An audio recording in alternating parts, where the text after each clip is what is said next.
आदर्श व्यक्ति और आदर्श समाज का दूसरा भाग है।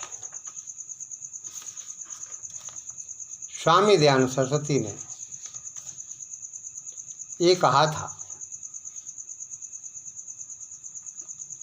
कि यदि हम अपने जीवन को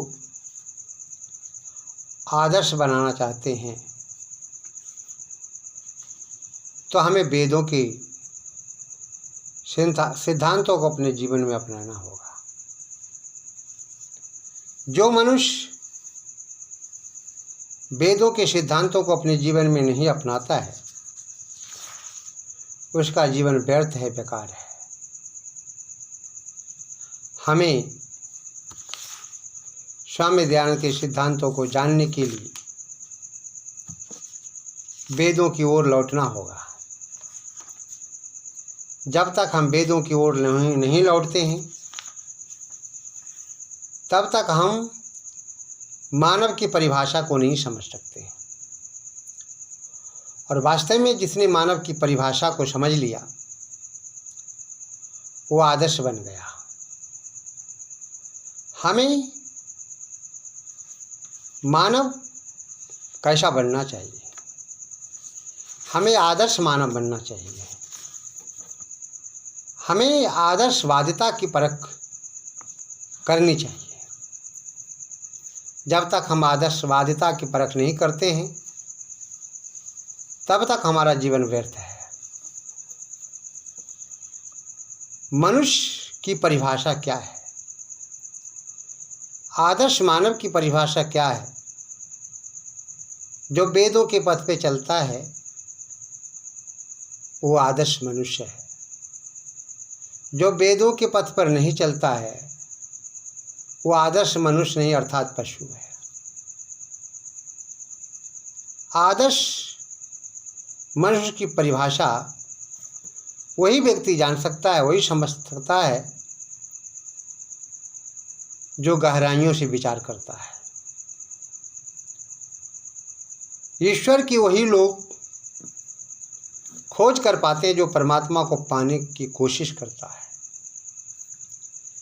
जिनको ईश्वर से प्यार है, जो वो जानता है ईश्वर हमारा रखवाला है, हमारा पोषक है, हमारा भोजन दाता है, और जो केवल खाने पीने सोने तक सीमित है, जिसका कोई जीवन नहीं होता है, जो केवल पशुओं की तरह जीना चाहते हैं और जीते हैं, खाते पीते पशु की तरह लेट जाते हैं, सो जाते हैं, इनका कोई जीवन नहीं होता।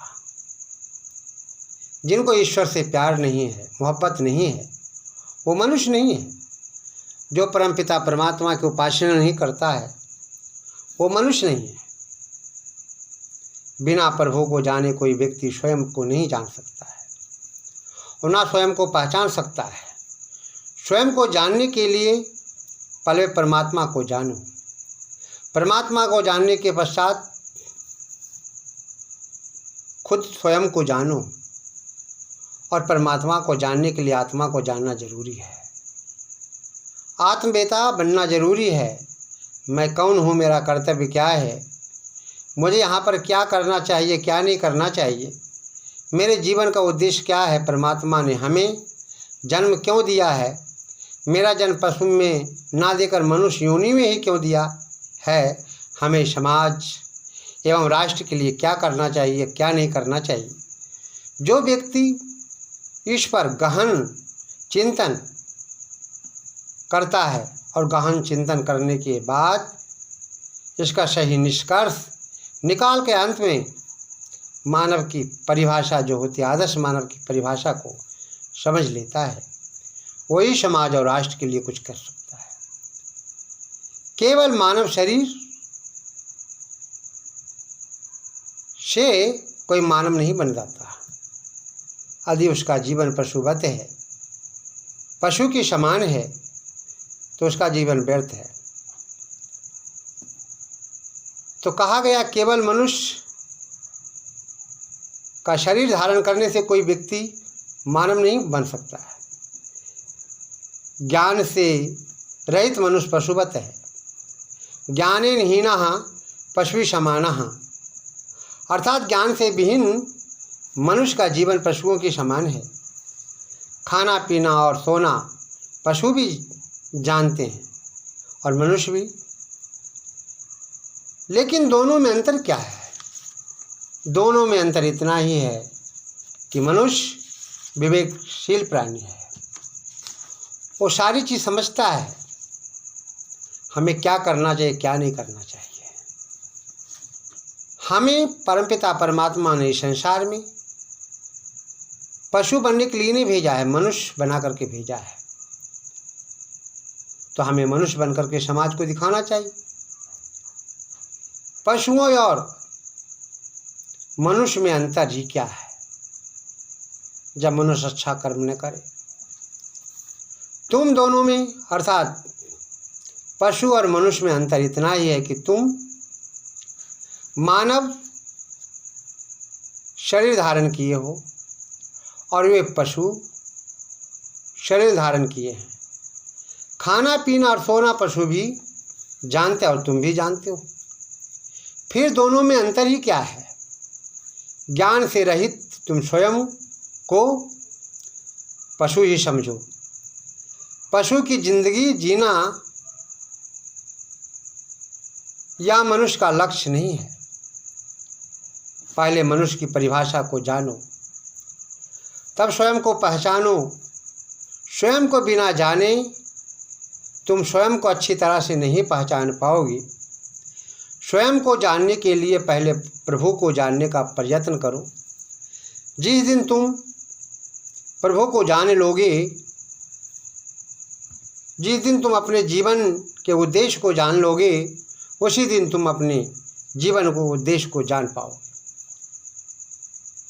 उस दिन समाज राष्ट्र में विश्व के प्रति हमारा क्या कर्तव्य है उसे जान लोगे। तब कहीं मानव की परिभाषा को समझ पाओगे। मानव की परिभाषा जानना इतना आसान नहीं है जितना कि तुम समझ लेते हो। आप लोग देख रहे हैं कि आदर्श मनुष्य के बिना यह संसार भ्रष्टाचार की चरम सीमा को छूता जा रहा है।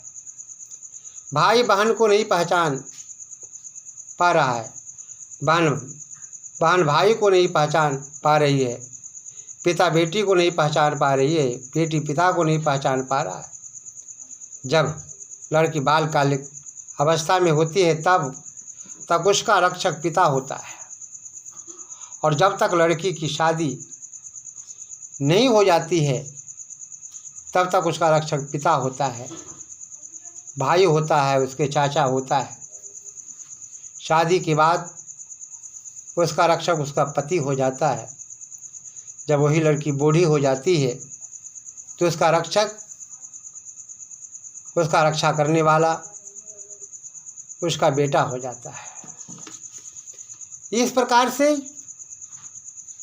महिलाओं के लिए सुरक्षित कर दिया परमपिता परमात्मा ने। लेकिन हम क्या करते हैं? हम अपने आदर्श को खो देते हैं, और जो मनुष्य अपने आदर्श को खो देता है उसका कोई जीवन नहीं होता है। इसलिए हमें आप लोगों से ही कहना है कि वास्तव में यदि आप आदर्श मनुष्य बनना चाहते हैं तो वेदों के सिद्धांतों को अपने जीवन में अपनाओ। जिसने भी वेदों के सिद्धांतों को अपने जीवन में अपनाया, आदर्श बाध्यता को परखा, उसका जीवन महान बन गया। और मनुष्य तभी महान बनता है जब वह अपने को पहचानता है, स्वयं को संतों के मार्गों पे चलाता है। जब तक व्यक्ति संतों के मार्गों पे नहीं चलता है उसका जीवन व्यर्थ है, बेकार है। गौतम बुद्ध के संपर्क में अंगुलीमाल डाकू आया, वह भी संत हो गया। स्वामी श्रद्धानंद, स्वामी दयानंद के संपर्क में आया, वो भी संत हो गया। और उन्होंने गुरुकुल की स्थापना किया। तो वास्तव में कहने का आशय यह है कि हम अपने जीवन को महान बनाएं, और अपने जीवन को महान बनाने के लिए हमें वेदों के मार्गों का अनुसरण करना ही होगा। तभी हम अपने जीवन को महान बना सकते हैं। यह भाग दूसरा भाग है आदर्श समाज, अर्थात आदर्श व्यक्ति और आदर्श समाज का। अब हम आगे तीसरे भाग में वर्णन करेंगे कि मनुष्य का लक्ष्य क्या होना चाहिए, मनुष्य को क्या करना चाहिए। ये थी वो।